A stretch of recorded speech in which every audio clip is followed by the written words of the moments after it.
Welcome to Massive Passive Cash Flow, the podcast that guides professionals to financial prosperity. Join our community and let's start building your wealth. Here's your host, Gary Wilson. Hello and welcome back to the Massive Passive Cash Flow podcast. This is Gary Wilson, your host, and we're glad to have you back. If you wouldn't mind, if you haven't done so already, please, if you could subscribe to the podcast, that would be wonderful. Of course, you know it's on your favorite channels, Stitcher, iTunes, iHeartRadio, 30 different channels. And while you're there, please visit theglobalinvestoragent.com because we just built it, and we built a profile page of all the investor agents mainly in the U.S. who are trained to serve you and I, the investor. These are not your typical agents. They've got access to every single parcel in the country directly. They can find you deals off and on market, negotiate, all kinds of cool tools, and just a great person to add to your team, along with your accountant, lawyer, and remodeler. So get one of these guys on your team. Doesn't cost a dime, and I promise you, they know what you're doing. So, in any case, we got a great guest today, Rodman Schley from the Golden State. Actually, I shouldn't say that because now that people might think that mean California. We'll call you the Mountain State. How about that? Colorado. That's perfect. But if you wouldn't mind, Robin, first off, I just want to thank you for being here. I know you've got a lot of experience and a wealth of knowledge, so thank you for doing that. And if you wouldn't mind, kind of give us a little background, how you got to where you are, and give us the rich dad, poor dad story.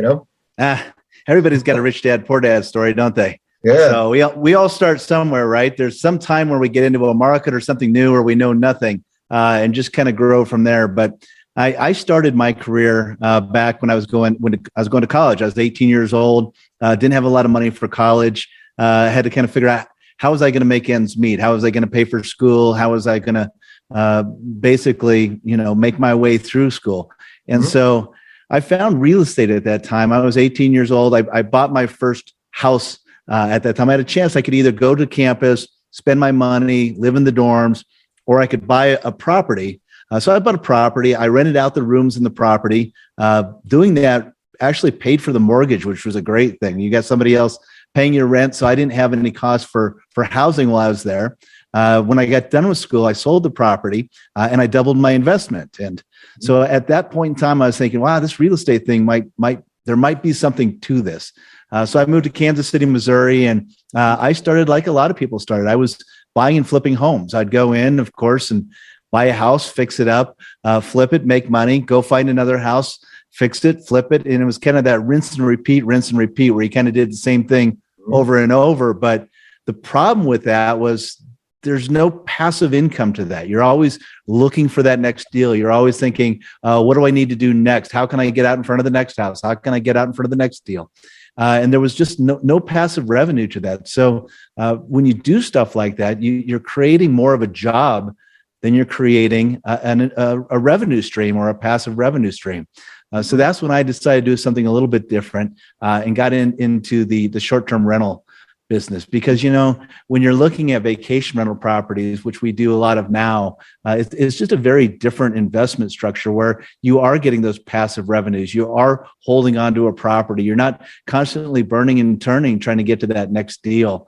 So I've been doing that for quite a few years. I'm also a commercial and a residential real estate appraiser. I've been doing that for about 20 years now. And I'm going to tell you, there's been nothing more valuable than having that type of scientific approach to every deal that you're doing. And so right now I'm somewhat on a mission. I want to teach people how to think like an appraiser, how to look at properties other than just, a lot of people buy a lot of these rental properties, especially vacation homes. They buy it based on gut or from what their heart wants or from what they kind of fall in love with the deal. But I take more of a scientific approach to it, try to teach people how to scientifically look at properties, how to really understand income, how to understand returns, how to understand what drives value. There's just so many things behind it that people aren't thinking about when they're making these big investments. Yeah, I agree 100%. I do have to make one comment, which is really interesting, is my roommate in college, freshman year roommate, his name's Socrates, and we didn't buy when we went into school. We bought right as we were graduating because we learned from other students whose parents were investors, and a lot of them were foreigners. They were coming into the United States to study here. and their parents would buy a house, let the children live there, and they would again rent out the other rooms and cover the costs. And at the end, the carrot was, hey, you graduate, you get good grades. Not only going to get a good, good paying job, but we're going to give you the house. It's a brilliant play. It is. We learned from that. So we bought a house, and we were probably the original house hackers. We didn't call it house hacking back then. It was just two guys that just got a degree, and we rented out the other two rooms, and their rents paid our bills. And we got really silly and bought a boat, and then we had to buy something to tow the boat. So we did everything his dad told us not to do. He said, "Don't go. You boys, don't be stupid.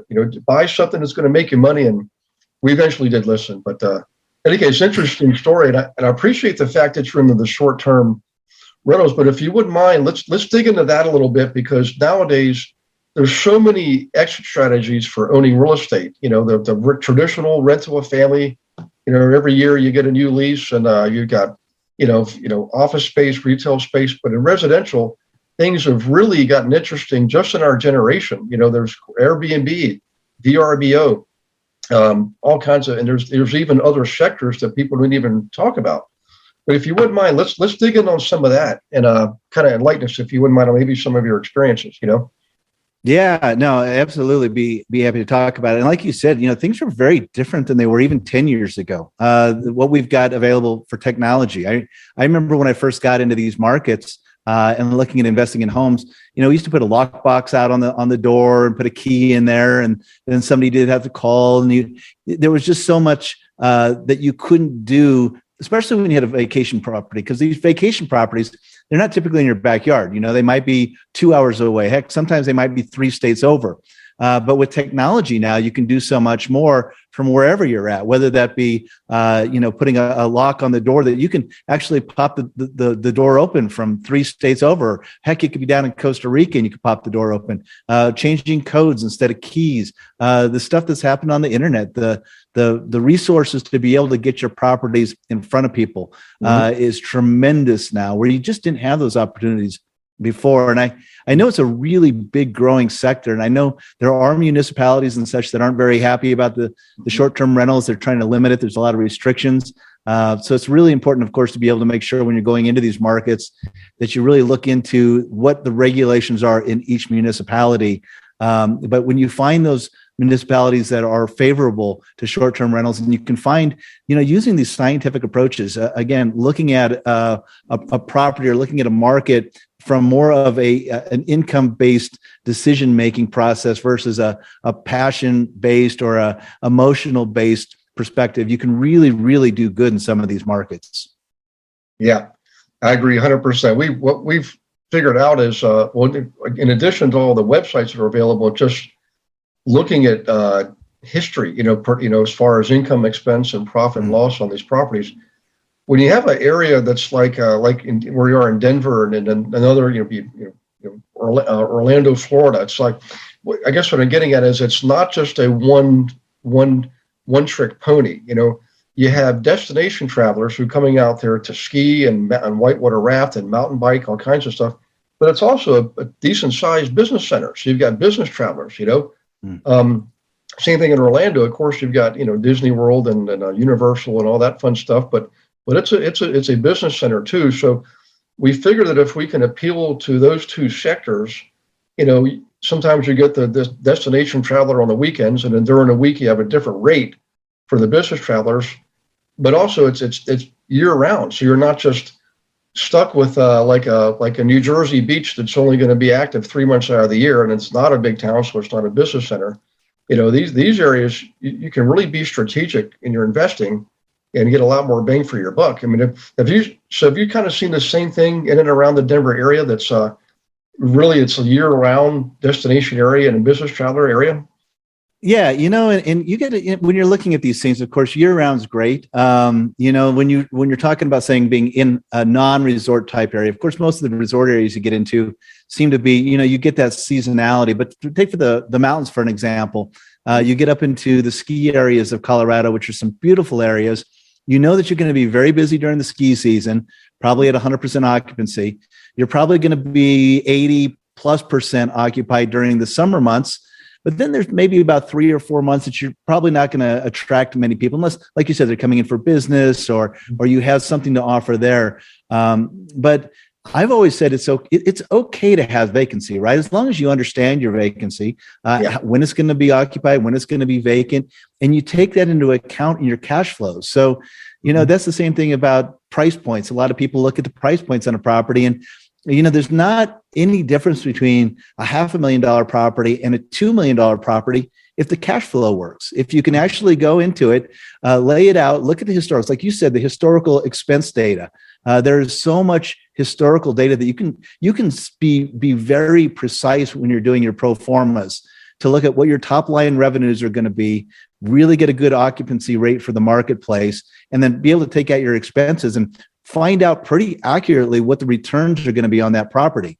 And if you look at like a VRBO, a short-term rental property, versus say some of your multifamily product. Now I know in Colorado, our multifamily product, a lot of it's selling at 5 caps. Some of them a little bit lower. People are speculating on those values going up over a 10-year hold. But if you look at these short-term VRBO rentals, if you get into the right market and if you find the right property, I'm seeing cap rates going into these properties 10 plus. 10. I've even seen them up. There's a few markets that I've been identifying lately that I'm finding stuff more close to that going in cap at about 15%. Of course, that's not taking into account that holding period where you can sit there and hold it for 10 years and see what kind of appreciation and rental rate increases and all the other value adds that you're going to get on top of that after you've purchased the property. Yeah. There's certainly a lot to think about. And the cool thing is about real estate, I'm not against the stock market or anything like that. I invest there too, but real estate, you have so much more control. It's a slower moving commodity. I mean, in the stock market, you go to bed one night, you think everything's great, and you wake up in the morning, it's catastrophe. But in real estate, if as long as you're awake and aware, you can kind of stay in touch with things and see the trends because they develop so slowly. And even in individual properties, heck, you can make a mistake on a property and you still make money and make some type of improvement or change your strategy.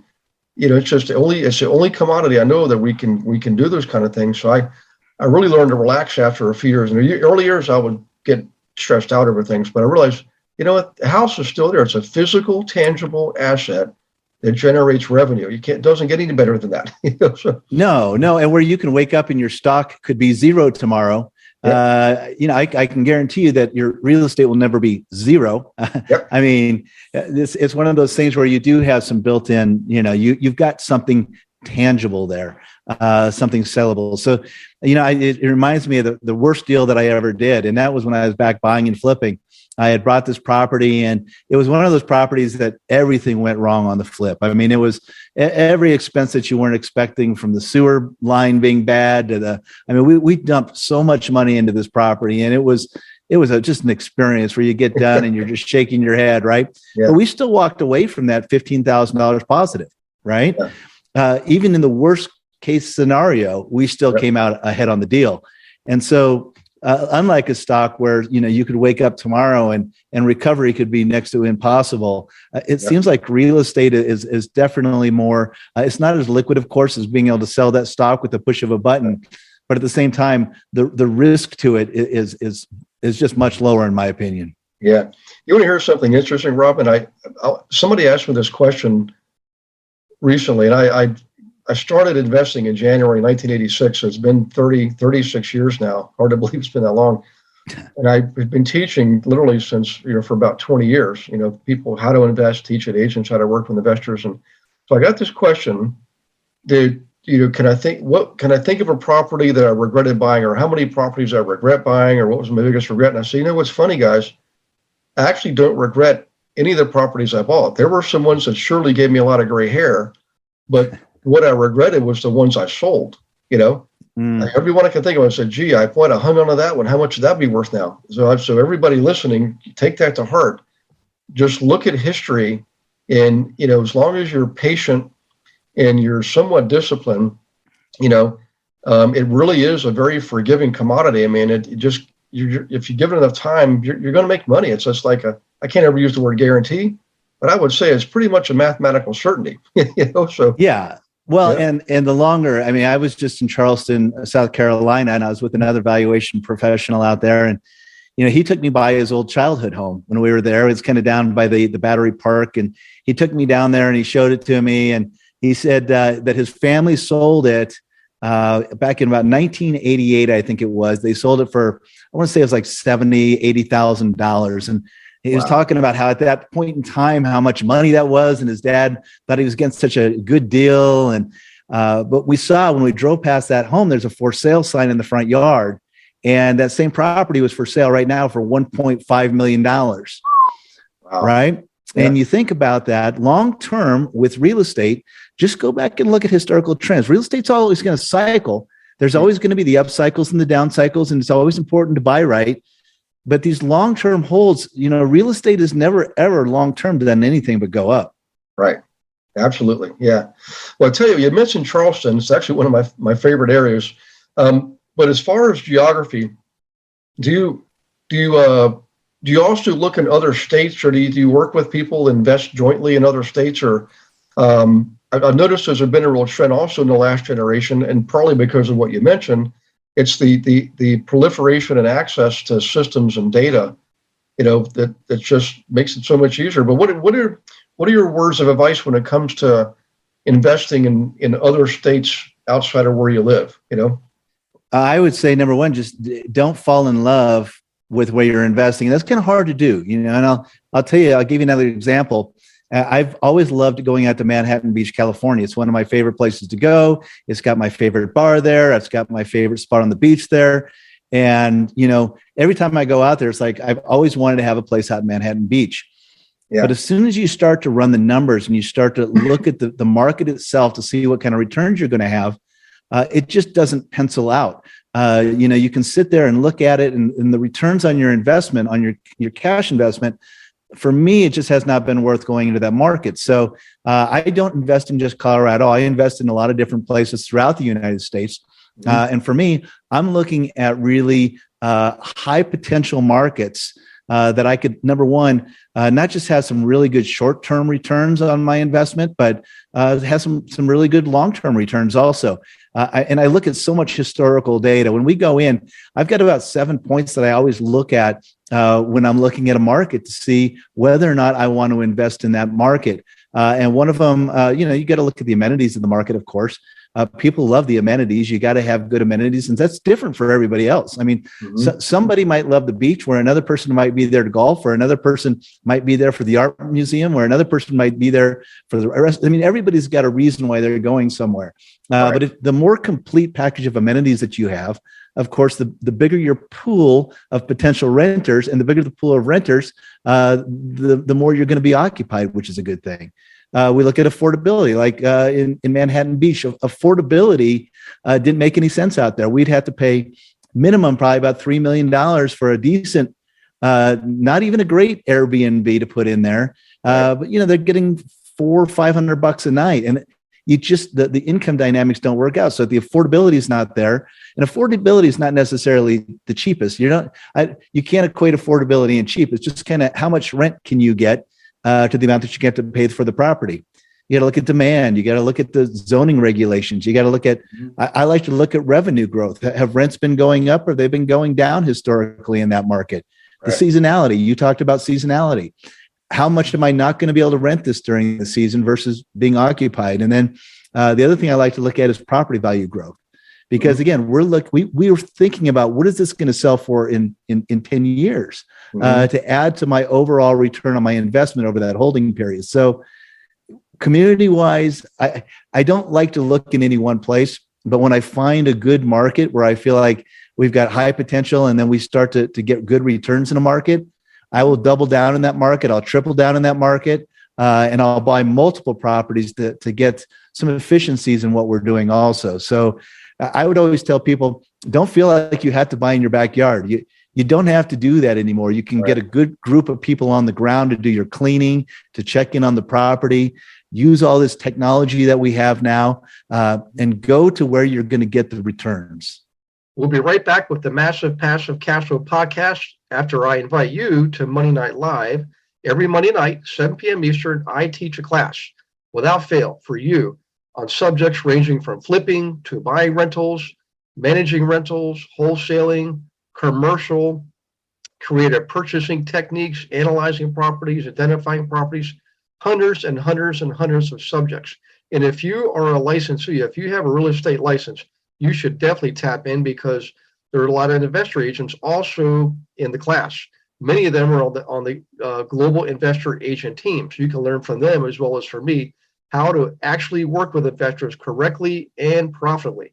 All right, we'll see you Monday night. The link is in the show notes. Go ahead and register. We'll get right to the Massive Passive Cash Flow podcast. Yeah, I agree. It's you look at the upside potential versus the downside risk. And if there's the greater the gap, probably the greater the potential profit, given it's the right direction. And over time you can see potential dropping in some areas and risk increasing.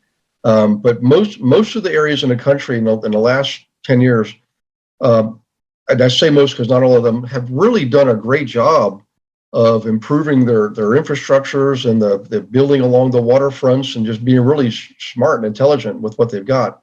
And one of them is actually Pittsburgh, Pennsylvania. You would never think of that as like a destination area, but what's interesting is it's a sub business center for like New York and Cleveland. It's just where it's located. And a lot of Fortune 500 companies there. It always ranks high as far as livability, and more people that live in Pittsburgh are actually from Pittsburgh. Like it's people they may leave, but they come back. It's an interesting statistic. But it's got higher education, high tech, great finance, and strong medicine. Really 4 good, really strong sectors. And it also has 3 major sports teams and a great festival type atmosphere and a lot of concert. So they year round, the Airbnb guys there, some of them are 90% occupancy. It's crazy. And you wouldn't think of Pittsburgh would be like that. So it just goes to show you've got to really study the markets. There's all kinds of websites you can gather demographic data, industry data, rental data, and pricing data, of course. And that market happens to be one of the most reasonably priced markets in the country. So right. You make a great point. I mean, it's not. I mean, some of the greatest markets people will overlook over and over again. Yeah. But when you find those markets, those gems, because they're out there. There's a lot of the gems. Yeah. Double down in those markets and triple down in them. And because the returns, again, when we go in, we have our thresholds, and we won't even look at a market if our return threshold is, below 10% going in. We like to be at the end of a 10-year holding period over 20% per year. But during that initial going in rate, we're looking at it being at least over 10% going in. Yeah. Awesome. Let's do this. Obviously, people are always going to ask questions about the what do we think is going to happen in the market, because there's all kinds of inflation now. They're saying it's 8.5%, but really people who are numbers people know that's really probably more like 25 to 30%. If you look at what they call the basket of goods, I forget I'm drawing a blank on the term now, but the consumer price index. Sorry. And it's changed over the years. It's got gasoline, shaving cream, milk, bread, butter, meat, and all that stuff. Well, if you weigh them out, in other words, shaving cream we buy every 3 months, it's $3. It's only gone up 3% in the last 2 years. Gasoline we buy every week, and it's $50 to $100, and it's gone up. It's almost doubled in some areas. So if you weigh it out, how much we need that product, and you realize we need housing, we need gas more than we need shaving cream, and you weigh that out, it's not 8.5%. It's actually it's closer to 30%. So that's dramatic. And you've got last year mortgage rates were 3% to this week. Were 3% last year. Now they're 5%. That's a 60% increase for last year. So these are real things to deal with. But at the same time, what do we need most in real estate? We need more housing. There's a shortage of housing in several sectors. So it's like, well, how does that factor in? So I have to ask you, because everybody's going to ask me, hey, why don't you ask this question? What do you think about timing? Do we sit tight for a bit and wait till next year? Do keep chugging along and just buy and hold. And the old saying, it's better to buy and wait than wait and buy. That's what I've always heard. Yeah, and there's a billion different people that say a billion different things on this, but quite honestly, number one, I'm kind of in. I don't want to say I'm happy about the increase in interest rates, but I would like to see a little bit of a slowdown with our real estate. It's been growing so aggressively. There's a couple of things when you come to the short-term rental market that I'm looking at anyway. Number one, I am kind of waiting for maybe, I hope there's not a big bubble, but I hope there's at least a plateau potentially with some of the values and where they're going, so that we can kind of get back to a little bit of reality in terms of the pricing on our homes. But at the same time, we're also just coming out of COVID, and the demand for short-term rentals has been increasing significantly. People are dying to get out of their houses. They're dying to go on vacation. They haven't been doing it. A lot of them are a little bit scared to go back to the hotels, where it's a little bit more crowded, where there's more people. Yeah. They're looking for opportunities to go stay at a private house where they can be with their family, maybe have the pool in the backyard instead of going and sharing with a lot of other people. There has been some really good upticks and some upside coming up with the VRBO market. So for us, when we're looking at our investment strategy, we're just right now in the process. We're filing a Regulation A. We're going to do a private equity fund. We're in the process of raising $50 million. But we're really excited about the positioning time-wise of where everything is at, where we're coming out of COVID, kind of how the housing market, we're feeling like there might be a little bit of a plateau or a slowdown. We think it's a really good time to really be positioned well to capitalize on opportunities. And Gary, the thing about it is like we do very well when things are doing really poorly, and we do really well when things are doing fantastically, right? And you got to find that balance in terms of where you buy. But it's just like the stock market. They say, the dollar cost averaging. If you're just consistent in your methodology, consistent in your buying, you're thinking about my long-term objectives on how I'm investing in real estate. You're going to be okay long-term. It's the guys who are speculating, the buy flips, those kind of things.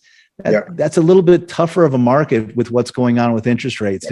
It provides too much unpredictability for the short term. Yeah, I agree 100%. Flipping everybody's going to this is going to freak people out because I'm a buy and hold guy, but I have flipped, and flipping is definitely more fun. It's exciting to take a dog with fleas and turn it into the dog show winner. Yeah. And of course you get that big giant check at the end too, but when the market is really, you can just sense the bubble, the balloon's getting bigger and bigger, and that cellophane, that rubber can only stretch so much. So it's going to happen. We just don't know when. That's the problem with any commodity. People can predict and prognosticate all they want, but you just don't know. I mean, there's so much psychology involved. Look at the last recession.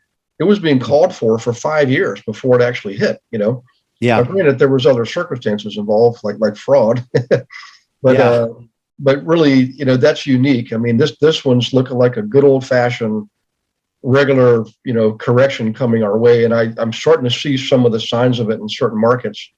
But I also know that when it comes to investing, the best time to buy is now. It's just that's the answer. It's just why would you wait? Because you're missing all the opportunity for the income generation, and for the most part, with the rare exceptions like the last recession, certainly there will be some job losses and things like that. But for the most part, real estate's going to kind of hold its own. It's going to hold its value, So, well, particularly over the holding period. I mean, if you're I'm a 10-year hold kind of guy at minimum, and if you're buying right now based on fundamentals, if you're literally going in, you're looking at the cash flows, you're buying on strong fundamentals, instead of that emotional, that buying on passion, which a lot of vacation rental folks do. It's like they just want to be in a market, and that's fine too. Some people maybe aren't looking for the return, and they're like, if I can just break even on this property and still own a beach house, that's great. But if you're an investor and you're looking for the returns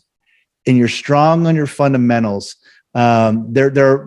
maybe 3 or 4 variables that could change, that could have an impact. But as long as you're doing the right math now and making sure that your fundamentals are strong, you're going to be pretty solid over 10 years. And again, you might get some fluctuations and ups and downs, but if you don't have to bump out of the market, if you're not having to go out of the market when you get that little down cycle or what have you, and real estate's always going to come back. It just does. I say that it'll probably be the first time in the history of the world that it doesn't. But at the same time, if you're buying on the fundamentals and being smart about it and doing long-term investing, you're going to do well. Yeah. What's interesting is certainly the last recession was led by real estate, not directly the properties themselves, but really through the mortgage lending business. But the reality is almost all recessions in the recovery, real estate has led the charge. It was like the main thing because there's so many related industries. If you build a house, well, that means you need carpenters and bricklayers and kitchen people and bathroom people, electricians and plumbers and landscapers and all those materials from all those different industries and sectors. So in appliances, it just goes on and on. So it makes sense that's the case when you think about it. But to me, I'm a pretty conservative guy, and I've had some scary moments, that's for sure. But real estate has just been the steady Eddie. It's not even the tortoise. Sometimes it goes up dramatically, but it's been the long-term performer. It's the long game. It's not the short game. And as long as you can do that and hang in there, and just like I said, I never really regretted anything I bought, but I've regretted everything I've sold. Right. So, yeah. You talk. Sorry, I didn't mean to interrupt you there. No, go right ahead. I'm sorry. Yeah. I was just going to say in 2008 and 2009, when we had that last really big downturn, when the bank crisis was happening and all the lenders were just shutting the lending faucets off at that time, we were working with a lot of residential subdivisions out here in Colorado, and they just weren't able to do anything. They weren't able to develop. They weren't able to sell houses. The banks weren't lending anymore, and so there was a lot of people who had a lot of money in subdivisions. And matter of fact, to the point where they had the streets in, they already had the fire hydrants sitting in, they already had sewer lines, everything was run to the sites. And, at that time, I remember going out and looking at these properties, and these farmers, I shouldn't say farmers because they were developers. Farmers usually become developers if they hold on to their land long enough. But these folks would have actually put up barbed wire fences around their subdivisions, and they would have cows grazing out, in the open areas around the streets and that. And we were talking about all the banks were thinking, well, when are we going to cycle back? Is it going to be a 5-year recovery? Is it going to be a 10-year recovery? But I mean, within 2 years, they were taking up those fences and they were building again. And that's the resiliency of real estate. People have to have a place to live, and the population certainly isn't getting less and less. If anything, it's growing more and more, and there's just not enough. There's just not enough supply to meet the demand. Yeah, I agree. Well, I'll tell you what, I know we're getting closer. It sounds like you're definitely promoted of the short-term rentals, and absolutely, it's one of the most solid sectors.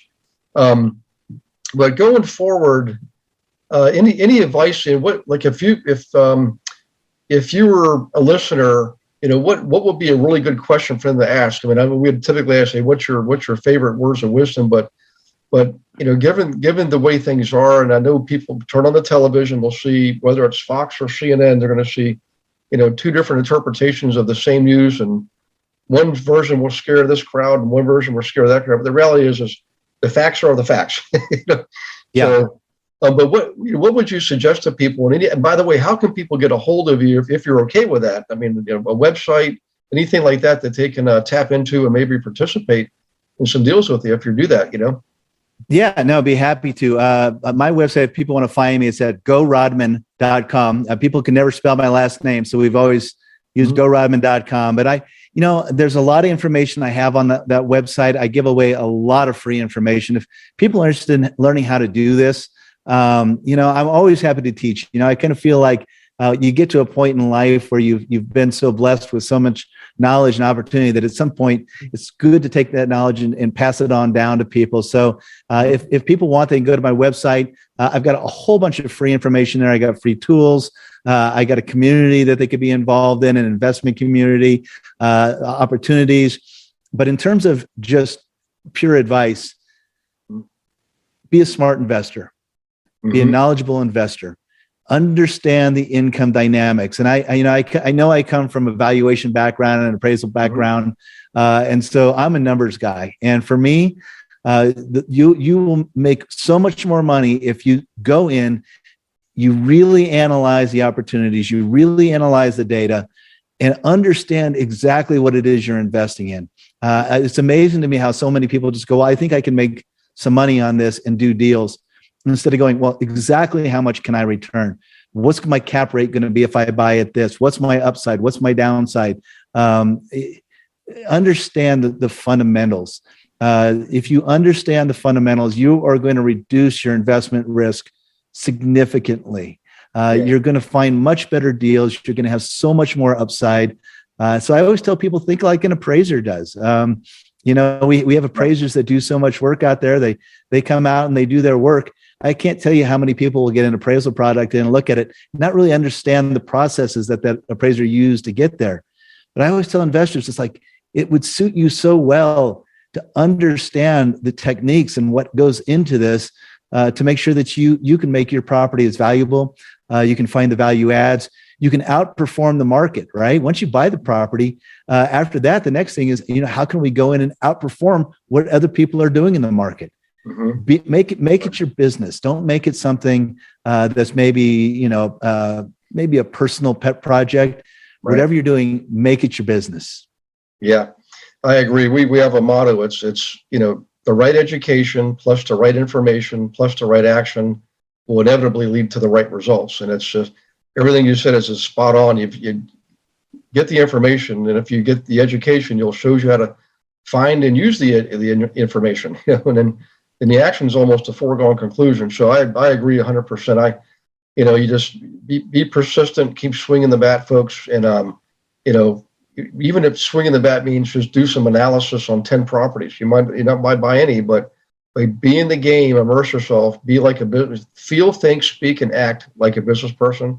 And I promise you real estate investing will be performing like a well-oiled machine, like a profitable business, and not just some hobby you're hoping and wishing and praying and, that kind of thing. That this can really be a game changer type activity for you and your family if you do it correctly. And it just starts, anybody can do it. And you don't have to have a college degree. You don't have to be good at math, but you do have to get information to make good decisions. So thank you. 100%. And if you can't do it, put somebody in your life that you trust. And that's the other great tool that you have. You don't have to do it yourself if you don't want to. You just make sure you put the right people around you that know how to help you succeed in those areas. Yeah, like our investor agents, they're a perfect example. They're not traditional. Look at the pretty carpet. Look at the chandeliers. Investors don't really care about that. These agents know how to identify and analyze the great deals. Again, on and off market. So it's an incredible. I wish I had it 30 years ago. We were kind of on our own back then. This is now so much easier for everybody. But so everybody listening, it's Rodman Schley, and if you could go visit gorodman.com, get some information, get some free information too, by the way, and see what Rodman's up to and collaborate perhaps, and you might find yourself maybe doing a joint venture down the road or getting it onto a syndication. So these are that's why we have guys like Rodman on the podcast for years to listen. It's completely free for you. And by the way, our currency in the podcast world is your reviews. So if you wouldn't mind, please be kind, leave a review for Rodman's interview here on the podcast. And that's the currency of podcasts, what makes the world go around, and we certainly appreciate it. And Rodman, thank you again for being here. I think I speak for a lot of people, and we really appreciate your sharing your time and your wisdom with us. Yeah, likewise, Gary, and thank you for doing what you do too. You're very welcome. Okay, everyone, we'll see you on the next week's podcast. In the meantime, take care of yourselves, stay safe, travel safe, and God bless you and your families. Thanks for listening to this episode of Massive Passive Cash Flow. Be sure to go to realestatewithgarywilson.com to join our community and start building wealth today.